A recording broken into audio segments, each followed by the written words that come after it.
Showroom నుంచి వచ్చిన సైలెన్సర్లనే ద్విచక్ర వాహనాలకు వాడాలని డీఎస్పీ జీవన్ రెడ్డి పేర్కొన్నారు. నిర్మల్ జిల్లా కేంద్రంలో గత కొన్ని రోజులుగా ద్విచక్ర వాహనాలకు అదనపు శబ్దం గల సైలెన్సర్లు బిగించి ప్రజలను ఇబ్బందులకు గురి చేస్తున్నారని, ఇటువంటి వాహనాలను గుర్తించి పోలీసులు స్వాధీనం చేసుకున్నారని ఆయన తెలిపారు.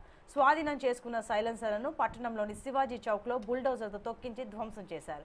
ఇటువంటి చర్యలు పునరావృతం అయితే వాహనదారుల లైసెన్సులను రద్దు చేసి కఠిన చర్యలు తీసుకుంటామని ఆయన హెచ్చరించారు.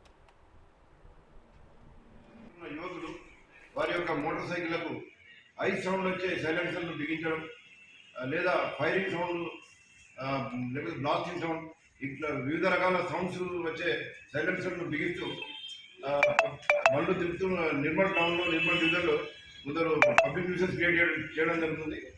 ఈ కంపెనీకి వచ్చిన సైలెన్సర్ను తొలగించి హై సౌండ్ వచ్చే సైలెన్సర్ పెట్టడం మూలంగా శబ్ద కాలుష్యంతో పాటు అందరికీ పబ్లిక్ న్యూసెన్స్ కూడా అవుతుంది.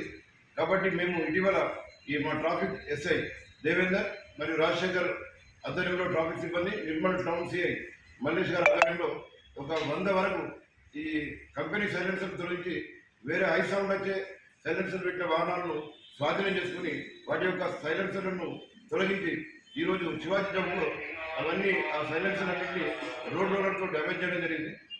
మేము ఈ ద్విచక్ర వాహనాలు ఎవరైతే ఈ హై సౌండ్ వచ్చే సైలెన్సర్లు, ఫైరింగ్ సౌండ్, రకరకాల సౌండ్ వచ్చే సైలెన్సర్ బిగించి యువకులు ఎవరైతే నడుపుతారో వాటి వాహనాలను స్వాధీనం చేసుకుని వారిపై కేసు నమోదు చేసి దాన్ని ఓనర్పై కూడా కేసు నమోదు చేయడం జరుగుతుంది.